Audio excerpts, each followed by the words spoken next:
of the inmates with quadrant 3, with the most number of inmates at 5,851.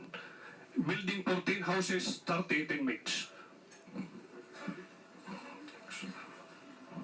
We conducted 5 major clearing operations since we were deployed. The 5 clearing operations were on July 21 at Building 14, July 23 at Quadrant 4, July 27 at Quadrant 2, July 29 at Quadrant 1, and August 2 on Quadrant 3.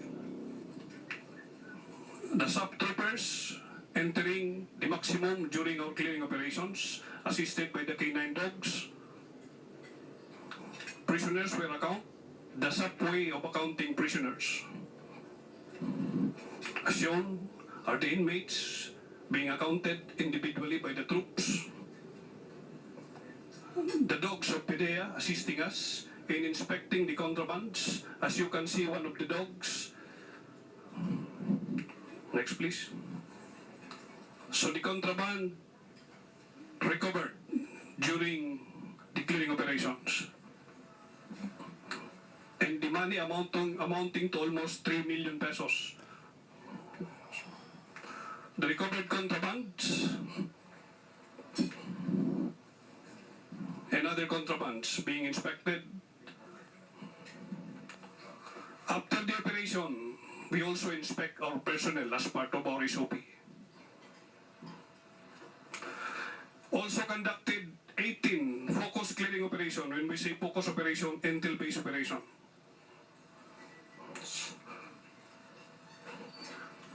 So here we can see suspected illegal drugs buried 2 feet deep in the canal, and we recovered them. 6 firearms with ammunition, live ammunitions. The sumpaks with live ammunition also. The bladed pointed weapons. Signal boosters and internet devices. The luxury items, air condition units, TV sets, laptops and smartphones. So the display of the cell phones recovered during our operations. The same cell phone displayed. So confiscation of huge volume of contrabands and other unauthorized items.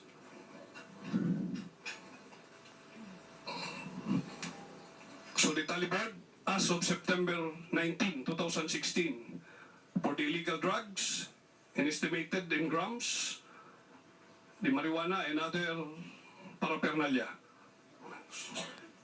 For the weapons, we recovered 20 firearms with 297 live ammunitions. For the communication devices, we recovered or confiscated 1,663 cell phones. Again, for the cash, 3,471,265 to be exact. Other unauthorized items. Inmate activities, we would like to emphasize the comparison before and not present. Before, every day is free time. No physical accounting, physical exercises, cell and block gates are not locked 24/7, and inmates are not wearing their uniform. At present, we have a centralized physical accounting. So information, proper uniform, and duly supervised. See,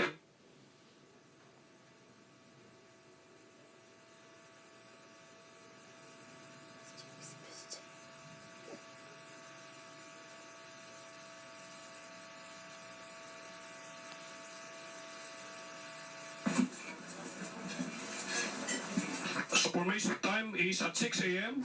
and 5 p.m. So you can see that all inmates are in proper uniform in tuck-in. Next. Calisthenics 2 times a day. Centralized calisthenics.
continue. Cell and block inspection. So before at building 14, the picture of building 14 before. Next. This time, building 14. Next. Next. Previous cell of Peter Co.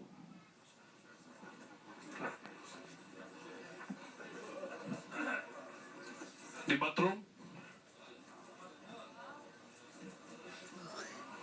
His office. And now, this is Mr. Peter Co. In his room. Next, please.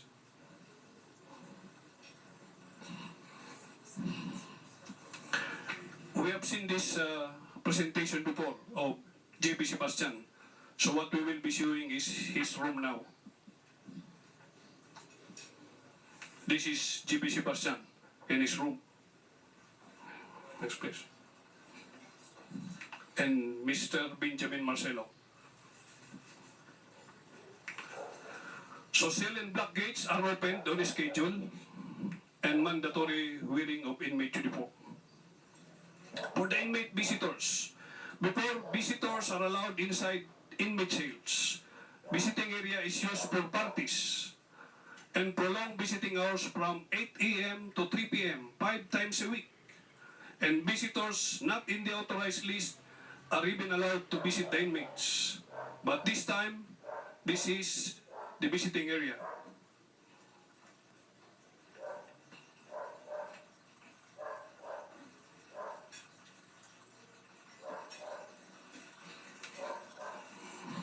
Properly supervised.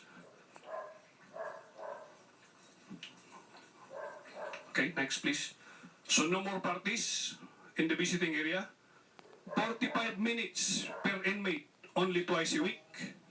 And only the authorized visitors are allowed with a maximum of 3 visitors per inmate only. So for the contrabands, entry of contrabands are unchecked. This is building 14. But at present, we strongly believe that it's stopped already. Presence of illegal drug, weapons and communication gadgets, we believe that it is significantly reduced. Next. For the inmate attitude, before some are undisciplined, they even threaten the authorities. But at present, they are all obedient and responsive, and we have no reported incident of threatening authorities.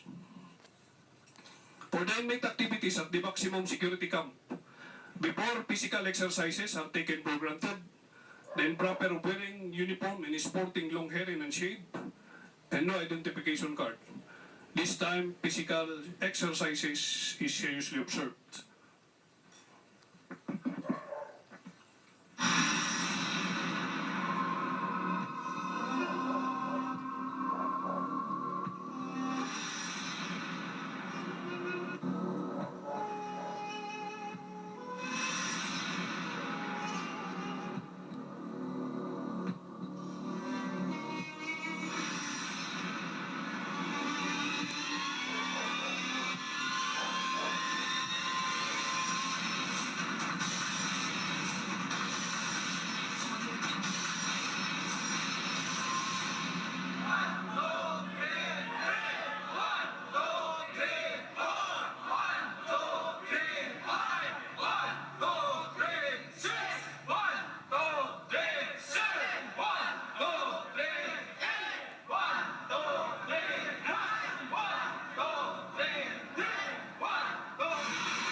To continue, sir.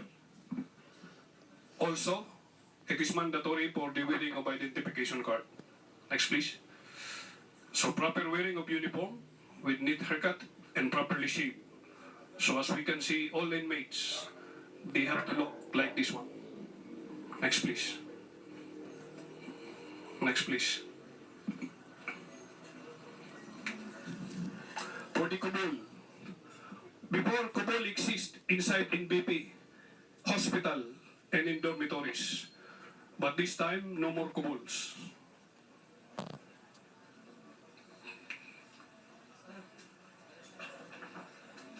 So, some of the kubols,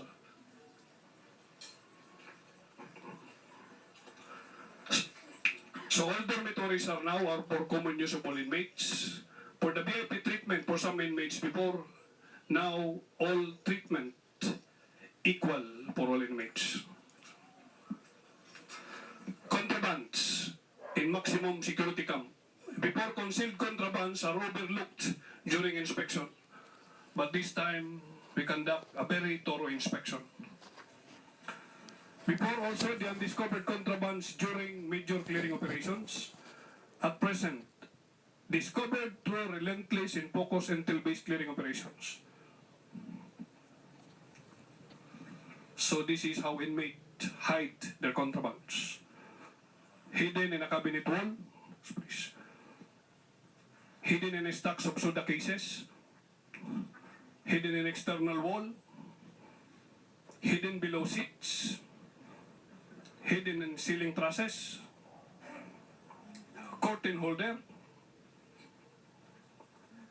decoration figure or figurine, even in the cabinet, hidden in a stall, a cooler, in an ashtray, paint container, even in a barbell, sleeper. So to highlight, sir, can I present for 1 minute the cooler that they use to hide the cell phone?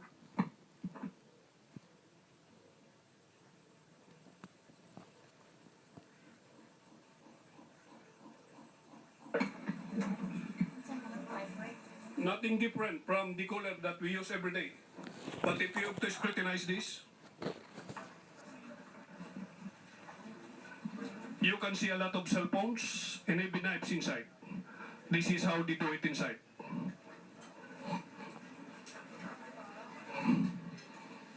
And there are a lot more, sir.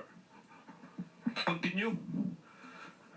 Inmates do not voluntarily surrender contrabands before, but this time, they voluntarily surrender some of the contrabands. Surrendered contrabands. Bladed weapons, metal clubs. So they also have the surrender box. They voluntarily surrender their contrabands.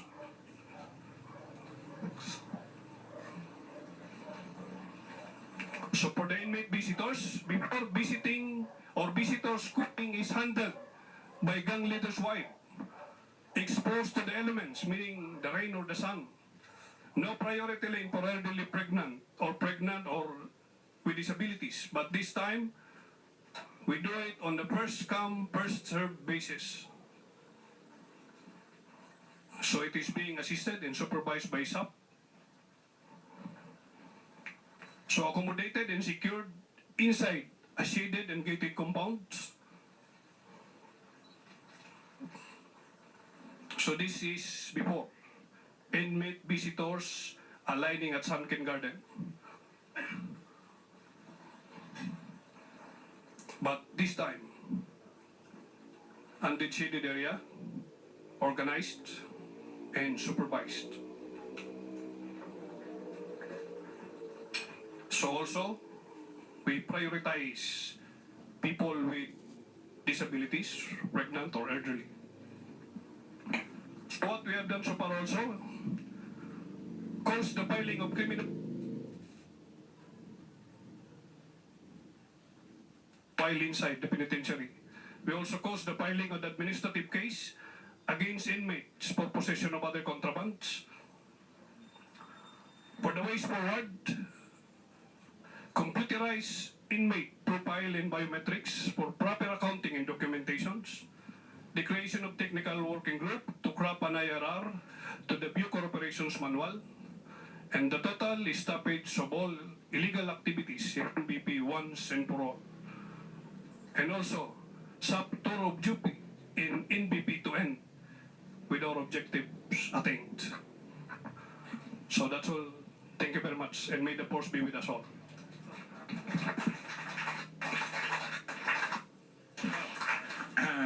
Thank you for that presentation. Sino ba to, Sap?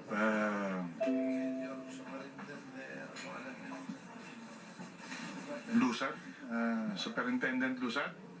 And we congratulate you for a job well done. Hopefully, we can maintain that. No illegal activities inside, and I guess this is what we need if we are to really bring back the faith of the community in at least the correctional aspect of the or pillar of the criminal justice system. So,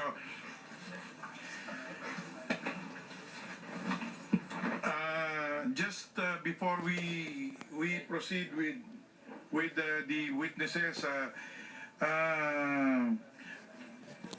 I think it is appropriate for us to hear from the OIC of the Bureau of Corrections. Is he here? Andito ba si Rolando Asuncion, and likewise itong superintendent natin ng NBP, Superintendent Rabo. So we start with Superintendent Asuncion and then Rabo. Very good. Yeah. Ano lang, clarify dito. So just make it brief to confirm all of these things. Magandang tanghali po sa ating lahat po.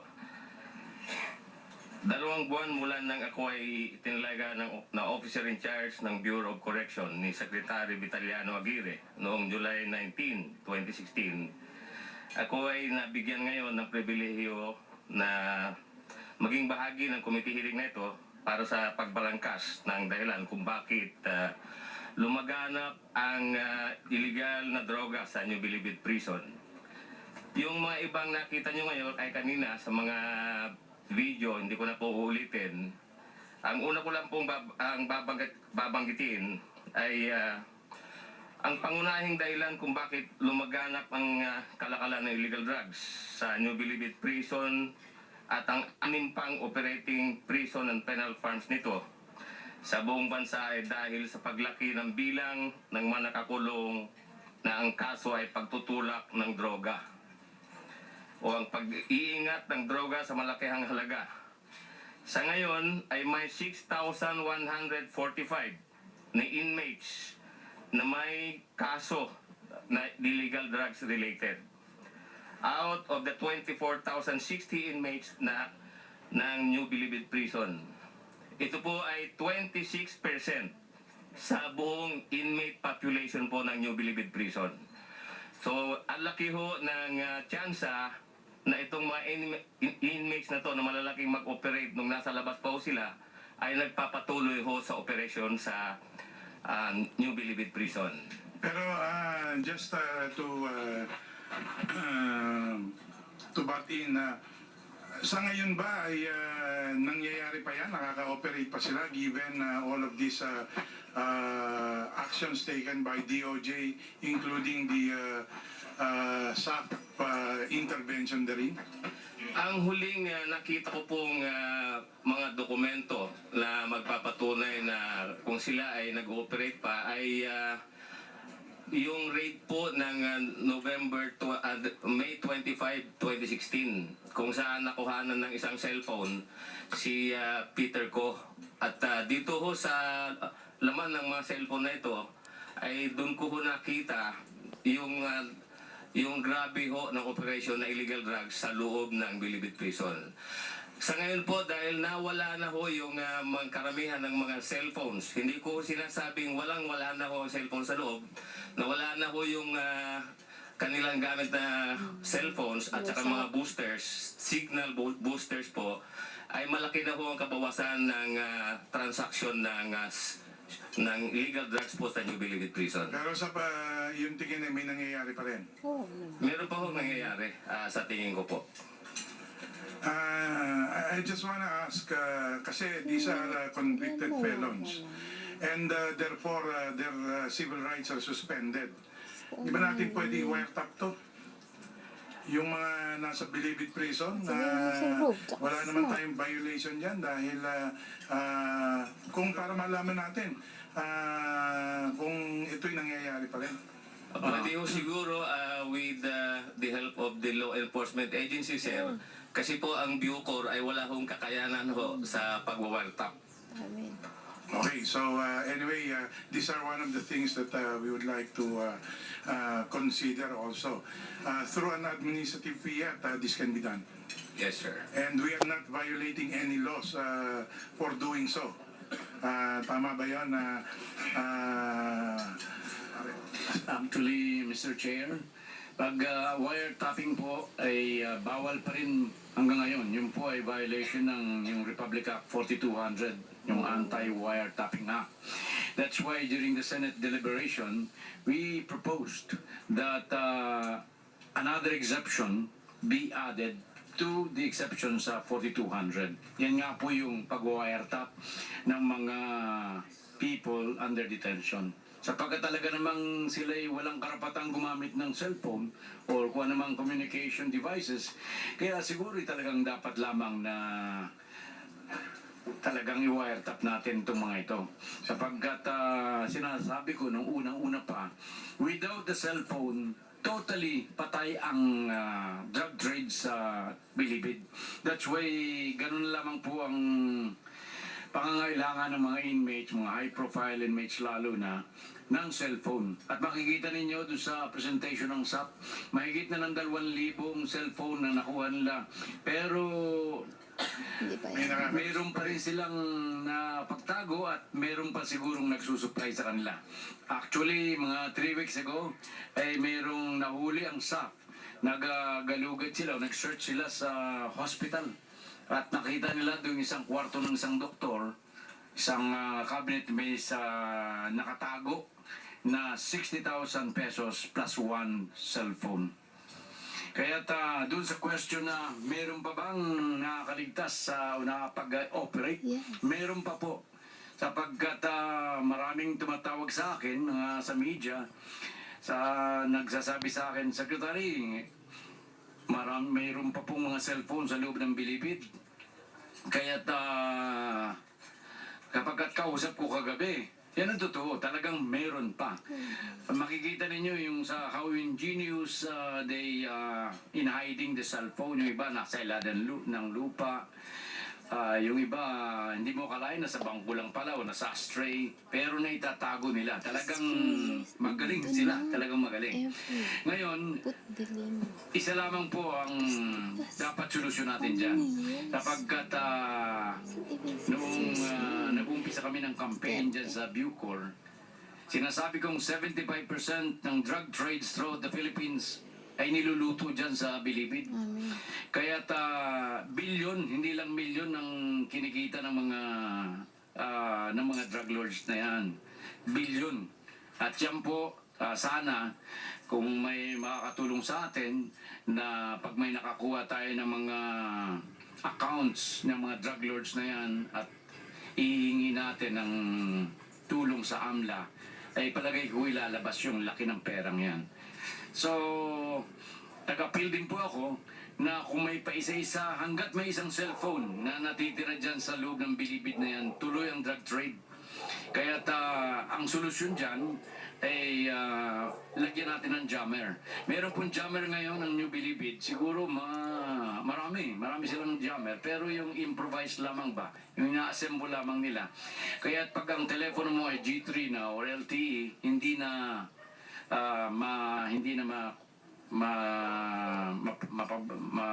maapektuhan ng jammer. Kaya ako po'y nag-apila noon, sabi ko yung hindi donate sa campaign fund ni President Duterte, Ngayon na ang kailangan natin sa New Bilibid. So wala tayong binabiolate kung jammer yan.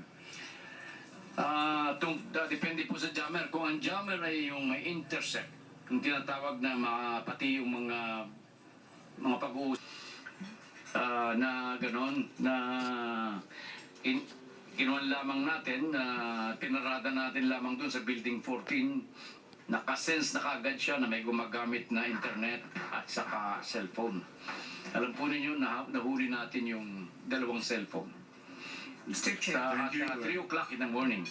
Thank you for that, Mr. Secretary. Anyway, we will now proceed after this with the presentation of the witness. We will ask you later kung how we will proceed with this. But before that, First of all, Mr. Chair, I think we should reconfigure our perspective. It would seem as though, even from the presentation of the OIC of the Bureau of Corrections, that we have a defeatist attitude about these contraband items existing inside the New Bilibid prison. What this is supposed to be about is preventing Cebu Provincial Detention and Rehabilitation Center of the province of Cebu. The old jail was actually what the new looks like today. We had our kobols, we had our mayors, we even had a gobernador. But we changed all of that. I think there has to be an entire cell phones. All of these are contraband. We cannot even be talking about whether we should wiretap or jam. These are contraband items. These are not supposed to be allowed inside the prison. Let us change our perspective. Mr. Chairman, thank you for that. meron din po bumabagabag sa akin nakinig ako rin kay officer ng staff. Aguirre. Simple question. Meron pa po bang manufacturing ng shabu o meron pa rin po bang shabu sa loob ng Bilibid ngayon? Wala na po sigurong manufacturing. But tulad ng sinabi ko, mayroon pang cellphone. Yung mga cellphone na yan ang ginagamit nila sa pag-order. Kung halimbawa, meron silang nangangailangan sila sa loob, order lamang po sila at may papasok. Pero even dun sa sulat ni JB Sebastian na gawa ng pagpasok ng SAF na sinasabi ni JB Sebastian na ngayon daw lamang siya nakaramdam na siya ay talagang preso. Anyway, sige. Siguro we can learn from yung experience of Cebu. Baka you might wish to share your views on Mr. that. Chair, No, in as much that the Secretary of Justice will still have to present his witnesses, the subject matter. So, can we defer the interpellation first and allow the Secretary of Justice to present his witnesses in order that we can move on with our proceedings today? Mr. Chair, Thank you for that. I second that because we have high value inmates waiting inside our area here so that they can be returned to their Okay, so place of confinement already and not waiting there outside wherever they are. we give back Ang una po namin tatawagin bilang resource person ay si Rodolfo Magleo E. Tamayo, isang dating major ng pulis. Can the page please assist the entry of ang proseso natin ito, kayo po ang mag-conduct ng direct? Ako po magkukondak ng direct at yun ang utos ng committee sa akin kagabi. Sige po.